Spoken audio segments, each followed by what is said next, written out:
네, 이렇게 요소수가 모자라 난리인데 정부는 그동안 뭐 했냐는 비판이 커지고 있습니다. 경제산업부 송지혜 기자와 짚어보겠습니다. 모자란 지는 꽤 됐잖아요. 해법이 왜 아직도 안 나온 거죠? 네, 초기 대응이 늦었던 탓이 큽니다. 중국 정부가 앞으로 요소 수출할 때 검사를 의무화하겠다. 이렇게 밝힌 시점은 지금으로부터 거의 한 달 전인 지난달 11일입니다. 사실상 수출 제한을 선언을 한 건데요. 예. 그런데 외교부는 그로부터 열흘 뒤인 지난달 21일에야 이 사실을 알았습니다. 중국에 있는 우리 공관으로부터 수출이 우려된다 이런 보고를 받은 겁니다. 네. 자, 그러면 대응이 늦었으면 뒤늦게라도 빨리 조치를 취했어야 하는데 그렇지도 않은 것 같은데요. 네, 그렇습니다. 이 정부 부처가 컨트롤 타워 없이 따로따로 대응을 하면서 해법을 내지 못한 측면이 큽니다. 산업부와 환경부가 각각 업계 간담회를 열다가 이달 5일에야 청와대가 태스크포스를 꾸렸습니다. 예. 그리고 엊그제인 7일에야 기획재정부가 컨트롤 타워를 맡아서 매점 매석 금지와 또 호주산 요소수 수입 등의 대책을 내놨습니다. 네.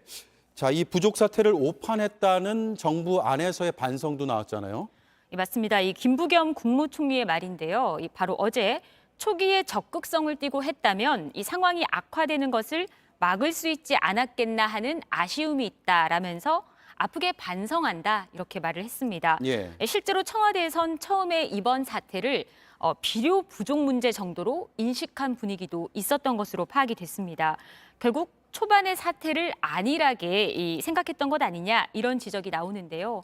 이 전문가들은 이 중국과 호주의 석탄 분쟁 때부터 이 사태를 예측하고 모니터링했다면 빠르게 대응할 수 있었던 문제다 이렇게 지적하고 있습니다. 그렇군요. 오늘 대책이 나왔는데 숨통이 좀 트일 만한 내용이 있나요? 네, 일단 부처 합동 단속반이 요소 3,000톤을 가지고 있는 민간 수입업체를 찾아냈는데요. 이 중에 차량용은 2,000톤인데 이 가운데 우선 내일은 700톤을 그리고 나머지 물량도 애초에 계약된 출하 시기보다 좀 빠르게 이 요소수로 만들어서 조만간 시중에 내놓기로 했습니다. 요소 2,000톤으로는 요소수 약 600만 리터를 만들 수 있는데 전국의 경유 차량이 열흘 정도 쓸 수 있는 양입니다. 열흘이요. 예, 다만 이번 매점 매석 이 위반 단속도 했는데 이때는 판매업체 단 한 곳을 적발하는 데 그쳤습니다. 네, 이번 위기를 넘기더라도 걱정되는 건 중국이 또 협조하지 않으면 이런 사태가 또 반복되는 거 아니냐 이거거든요.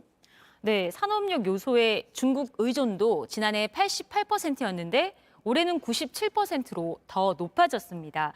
이처럼 한국과의 자원이나 원료 수입을 의존을 하면 언제든지 위험이 생길 수 있다는 걸 3년 전에 일본이 반도체 소재 수출 규제를 할 때 경험을 했는데요. 그 이후에 이 반도체 소재는 일본 의존도를 낮췄지만 요소를 비롯해서 다른 자원이나 원료는 여전히 한국과에 의존하는 경우가 많습니다.